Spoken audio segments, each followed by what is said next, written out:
Hey guys, Zelonius here, and in this video we are going to be looking at the Marcus Rashford Premier League Player of the Month SBC that EA have just put out. So I won't say it's a huge SBC, but it's the first kind of somewhat desirable player that EA have released so far. For any SBCs like this that I think people might want to do, I'm going to put videos out on them where I talk about the player, say what I think, say if I think they're worth getting, what I think of the value, and how good I think the card is in terms of the current meta.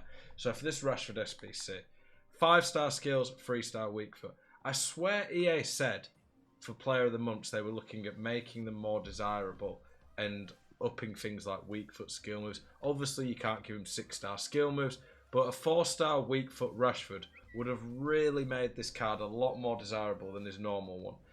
But Rashford, let's look at the stats. The pace, pretty solid.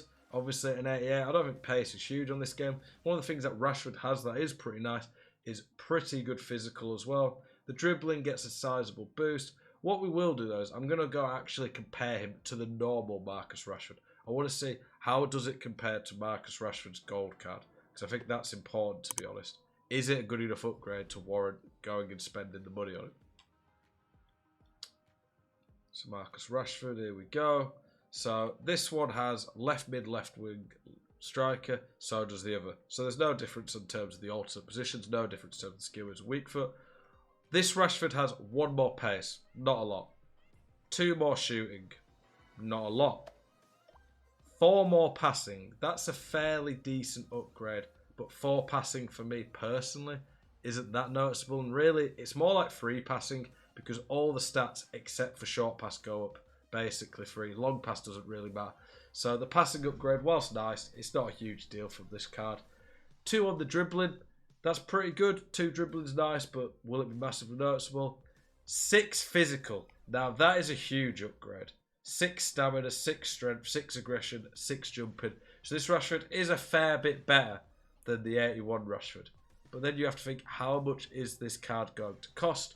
If we look at Marcus Rashford's normal card on the market right now, it is going for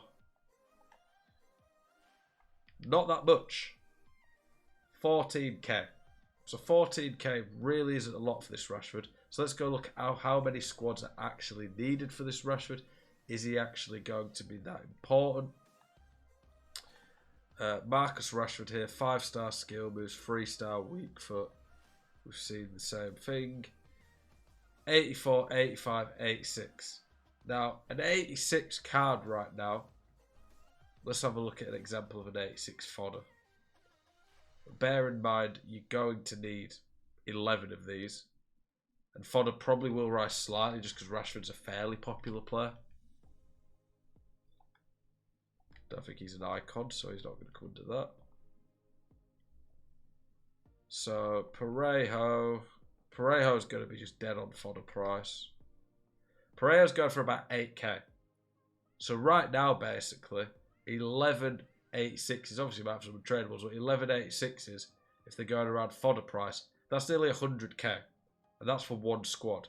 The 85 and 84 are cheaper, but this Rashford could be anywhere from 150 to 200k. Is that Rashford worth it? He's a sizable upgrade, especially because of the physical. If this Rashford had a 4-star weak foot, I would say maybe. But if I was to compare this card to some other players in the Prem, really, I don't think he's that special. Honestly. I just don't think that Rashford is that stand out compared to any other Prem strikers. If he had the weak foot upgrade, it does make a big difference. But honestly, right now, is this card really that much better than Wilfried Zaha, who can get like 10k, 15k? Is he that much better than Saint Maximin, who has a better weak foot, miles better on the ball, quicker? No. So really, that Rashford is crazy overpriced. Unless you just really love Marcus Rashford or a Man U fan or a bit of a card collector and just really want to do SBCs like this, I would stay away from this SBC. There's not much more I can say about it, really. Like I say, it's a decent upgrade, but this card is not going to last that long. He's not that good on the ball. He's not quick enough that you can really put a finisher on to max the finishing and dribbling stats. The physical's good but not insane. His passing's good but not insane. The weak foot's a letdown. So for me, I would say stay clear of this Marcus Rashford SBC. It's unlikely early on in the game that EA are going to give us SBCs really that good value. That's just the way it tends to be. Hope you guys have enjoyed this video. Let me know what you think of this SBC. Are you going to be doing it? Appreciate you guys watching. Keep it spicy. See you in the next one.